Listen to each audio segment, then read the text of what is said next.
네, 아버지. 박제삼의 봄바다에서 환한 꽃밭 같네 참. 눈이 부시어 저것은 꽃핀 것과 꽃진 것과 얘기했더니 피는 것 지는 것을 같이 한 그러한 꽃밭에 저것은 저승사리가 아닌 것과 참 실로 언짢달 것 언짢달 건가 기쁘달 것과. 거기 정신없이 앉아있는 성을 보고 있으면 우리가 살았다 해도 그 많은 때 죽은 사람과 산 사람이 숨소리를 나누고 있는 반짝이는 봄바다와 같은 저승 어디쯤에 호젓이 밀린 섬이 되어 있는 것이 아니겠까? 우리가 소시적에 우리까지를 사랑한 남평문씨 부인은 그러나 사랑하는 아무도 없는 한낮에 꽃밭 속에 치마를 쓰고 찬란한 목숨을 풀어 헤쳤더란다. 확실히 그때로부터였던가 그 둘러싸였던 비단 치마를 새로 풀며 우리에게까지도 설레는 물결이라며 우리는 치마 한자로 코 훔쳐준 때의 먼 향내 속으로 살다른 마음 달아 젖는다는 것과 돛담배 두엇 해동갑하여 그 참 신나비 같네. 특이하네요, 이거는. 예, 봄에 이제 바다를 보면서 자기가 어렸을 때 바다에 투신해서 자살한 남평문 씨를 생각한 거예요. 그러니까 남평문 씨가 자기를 무척 애껴줬었는데 치마 한자락으로 코를 훔쳐주기도 하고 말이에요. 그렇게 애꼈었는데 그러니까 이제 바다 하면 남평문 씨가 가 있는 세상 이렇게 이제 생각이 되는가 봐요. 그래서 바다를 보고 남평문 씨를 생각하는 그런 얘기예요. 그런 봄바다에서. 그러면서 이제 그 바다에 떠 있는 섬을 보면서 어쩌면 저 섬이 남평문 씨하고 뭐 연관성이 있을 것 같아. 저승에 떠 있는 그러니까 남평문 씨가 가 있는 이제 바다, 저승에 떠 있는 섬이라고 생각하면서 그 섬을 갖다가 선망하는, 그러니까 남평문 씨에 대한 선망의 정이 바로 그 섬으로 이렇게 저는 그런 내용에 이게 다시 한번 읽어가면서 이제 감상을 해보도록 하겠습니다. 바다를 환한 꽃밭 같다고 해서 환한 꽃밭 같네 참. 눈이 부시어 저것은 꽃핀 것인가 꽃진 것인가 얘기했다니. 피는 것 지는 것을 같이 한. 피는 것도 같고 지는 것도 같고 두 가지 정황이 함께 어려 있는 것 같단 말이에요. 그러한 꽃밭이 저것은 저승사리가 아닌 것까. 남평문 씨가 가 있는 세상이라고 하니까 저승으로 봤어요, 바다를. 그러니까 봄이 뒤에서 바다의 물결이 햇빛에 비춰가지고 반짝이는 이런 정황을 꽃밭으로 이렇게 생각하면서 이렇게 표현한 것 같아요. 실로 언짢단 것과 기쁘달 것과. 죽은 남평문 씨를 생각하면 언짢은 것이고 또 환한 꽃밭처럼 반짝이는 물결을 보면은 기쁘기도 한 것이고 두 감정이 어려 있다는 얘기겠죠. 거기 정신없이 앉아있는 섬을 보고 있으면 그 바다에 말이야, 바다에 떠있는 그 섬을 보고 있으면 우리가 살았다 해도 그 많은 때는 죽은 사람과 산 사람이 숨소리를 나누고 있는 반짝이는 봄바다와도 같은, 그러니까 죽은 사람과 산 사람이 숨을 나누고 있다. 그러니까 산 사람은 자기고 죽은 사람은 남평문 씨고 이제 그래서 바다를 보면 남평문 씨가 생각이 나서 이제 둘이 숨소리를 나누고 있는 것처럼 그렇게 생각되었는지도 모르겠어요. 봄바다 같은 저승 어디쯤에 호젓이 밀린 섬이 되어 있는 것이 아닌 것까. 우리도 마치 저 섬처럼 말이죠. 나도 이승에 살지만은 저승 어디쯤, 남평문 씨가 가 있는 저승 어디쯤에 가 있는 것 같은 그런 느낌을 받는다. 그러면서 이제 왜 이런 느낌을 받게 됐는가 하는 것을 제2연에 가서 이제 남평문 씨 얘기를 끌어들이면서 이제 설명을 하는 것이죠. 우리가 소시적에 우리까지를 사랑한 하찮은 말이여 나이 어린 우리까지를 사랑한 남평문 씨 부인은 그러나 사랑하는 아무도 없어서 어쩌면 그 남편이 바다에 가서 죽었을는지도 몰라. 사랑하는 아무도 없어 한낮에 꽃밭 속에 치마를 쓰고 찬란한 목숨을 풀어 헤쳤더란다. 아까 바다를 꽃밭이라고 표현했으니까 꽃밭 속에 치마를 쓰고 찬란한 목숨을 풀어 헤쳤더란다. 물에 빠져서 자살을 했다는 얘기를 이렇게 표현했어.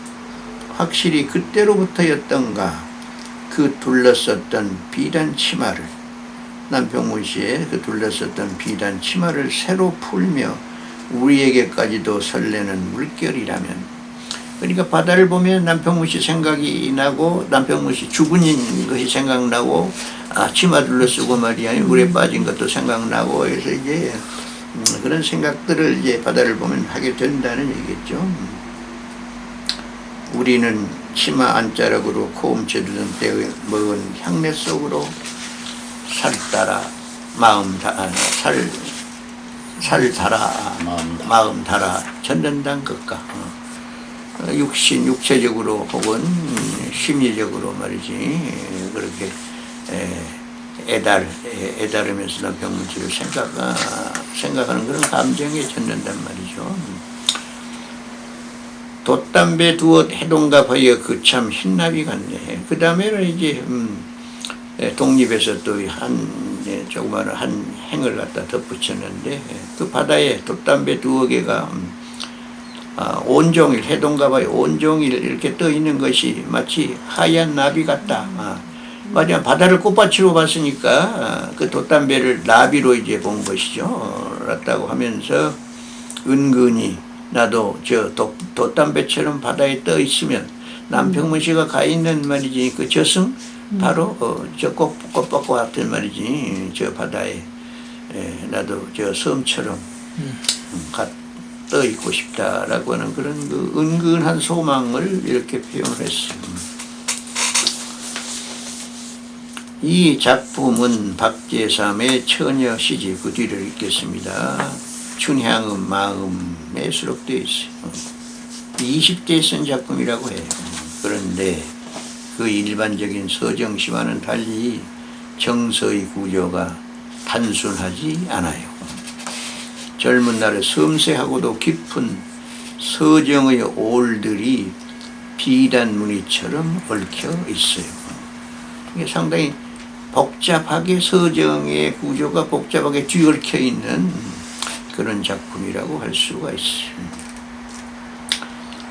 앞에서 내가 설명했던 내용을 이제 다시 여기서 다시 또 피력을 한 겁니다. 제1연은 바다, 제2연은 남평문 씨에 대한 진술로 되어 있어요. 전자는 현재, 후자는 과거의 정황이 주도하고 있어요. 그러니까 현재 바다 얘기, 그 다음에 남평문 씨에 대한 얘기는 과거, 제2연은 과거 얘기가 중심이 되어 있어요. 먼저 제1년의 첫 행부터 따져보도록 합시다. 바다를 환한 꽃밭 같다고 했어요. 화약으로 봄이 되어 만물이 생동하는 기운이 온 산천에 감돌고 있어요. 바다의 잔물결들이 화사한 햇살을 받아 반짝이는 모습이 싱그럽게 느껴집니다. 마치 봄 동산의 꽃밭같이 눈이 부시게 아름다워요. 그래서 봄바다를 꽃밭 같다고 했을 것 같아요. 그런데 문제는 제2행의 진술입니다. 그 꽃밭은 피는 꽃과 지는 꽃의 상반된 두 요소를 공유하고 있는 이율배반적인 공간으로 제시하고 있어요. 피는 꽃의 이미지는 생동하는 봄꽃 현실, 이승에 대한 감각이라고 할 수 있겠고, 지는 꽃의 이미지는 죽음꽃 저승에 대한 감각이라고 할 수 있어. 왜 바다에서 저승의 이미지를 그리게 되는가 하는 이유는 제2연의 진술, 즉 남평문 씨의 죽음을 노래하고 있는 제2연을 읽고 난 뒤에야 비로소 그 해답을 얻을 수가 있어요. 궁금증을 불러일으키는 의도된 장치라고 할 수 있습니다. 그러니까 독자로 하여금 궁금하게 만드는 그런 의도된 구조라고 할 수가 있습니다. 아무튼 이 봄바다는 다음과 같은 이중 구조를 갖고 있어요. 피는 꽃, 봄, 이승, 기쁨, 지는 꽃, 죽음, 저승, 언짢음. 이 기쁨과 언짢음 두 개의 감정, 이승과 저승, 피는 것과 지는 것, 이렇게 상반된 이미지를 결합시키고 있어요. 제3, 4행은 섬에 대한 선망의 정을 읊은 것이 바다 한가운데 떠있는 섬을 물끄러미 바라보고 있으면 자신도 섬이 돼요. 섬이 떠있는 그 바다는 죽은 사람 남평문 씨와 산 사람 나의 숨소리를 나누고 있는 함께 사는 저승과 이승이 공존하는 공간이라고 볼 수 있어요. 화자의 섬에 대한 선망은 저승지향을 의미해요. 그러니까 저승지향은 다름 아닌 남평문 씨에 대한 사랑이에요. 사랑. 자기를 그렇게 어렸을 때 아껴줬단 말이에요. 남평문 씨에 대한 사랑 때문에 남평문 씨가 가 있는 그곳 저승, 이것이 아주 친근하게 느껴진 것이란 말이에요. 제2연은 과거의 한 에피소드, 남평문 씨에 대한 진술이에요. 남평문 씨는 어린 우리까지를 사랑한 인정 어린 여인이었어요. 그러나 그녀는 사랑하는 아무도 없어서 지금 힘을 잃었어요. 드디어 꽃밭 속에 바다에 투신 자살을 한 불행한 여인이에요. 임을 앗아간 바다에 뛰어들어 임과 하나가 되고자 했던 것인지도 몰라요. 여기에는 분명히 그런 기술은 없지만은 어쩌면 바다에게 임을 빼앗기고 말이지, 빼앗기고 임이 가 있는 바로 그 바다 저승, 거기에 자기도 가고 싶어서 투신 자살을 했는지도 모르겠어요. 임을 앗아간 바다에 뛰어들어 임과 하나가 되고자 했던 것인지도 몰라요. 이런 일이 있고부터 바다를 볼 때마다 남평문 씨의 치마폭 같은 그 바다 물결은 죽은 남평문 씨에 대한 기억을 되살아나게 해요. 치마 한 자락으로 코 훔쳐주던 남평문 씨에 대한 정겨운 사랑의 기억을 돌이키면 지금도 심신이 달아오름을 억제할 수가 없어요. 맨 끝의 마지막 한 행은 독립된 연이라고 해도 좋을 것 같습니다. 작품을 마무리 지는 에필로그, 굉장히 끝맺는 말인데요. 다시 현실로 돌아와 바다의 정경을 제시하고 있어요. 돛담배 두엇이 온종일 흰나비처럼 바다에 떠 있다고 말해요. 바다를 꽃밭으로 보았으니 돛담배를 나비로 보는 것은 자연스러운 발상이라고 할 수 있겠죠. 그러나 이 진술은 단순한 서경이 아니라 화자의 선망을 담고 있습니다. 단순히 눈앞에 보이는 풍경만 그리는 것이 아니라 화자가 그렇게 되었으면 하고 바라는 말이지 어떤 선망을 담고 있다고 볼 수 있습니다. 남평문 씨가 가 있는 저승, 바다에 온종일 떠있는 돛담배에 대한 선망, 그 선망의 정을 참이라는 감탄사를 통해 읽어낼 수가 있어요. 이는 제1년에서의 섬지향의 욕망과 괴를 같이 한다고 할 수 있습니다.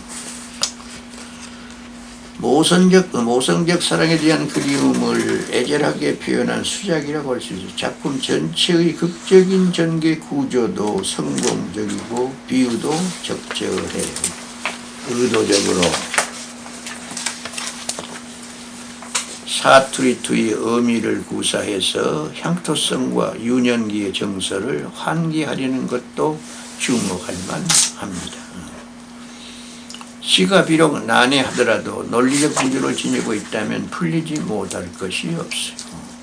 시를 해독하는 재미는 마치 미로의 통로를 찾아가는 게임처럼 보다 난해한 구조에서 더욱 배가 할지도 모르겠어요. 그러나 만일 끝까지 이해되기를 거부한 난해한 시가 있다면 이는 문제가 아닐 수가 없어요. 이는 독자들의 시에 대한 사랑과 기대를 저버린 배반이기 때문에 이 시도 한번 읽었을 때는 좀 난해한 그런 작품인데 거듭 읽어가면은 어떠한 정황을 이렇게 표현했구나 하는 것을 이렇게 풀어갈 수가 있지 않을까 생각된 작품.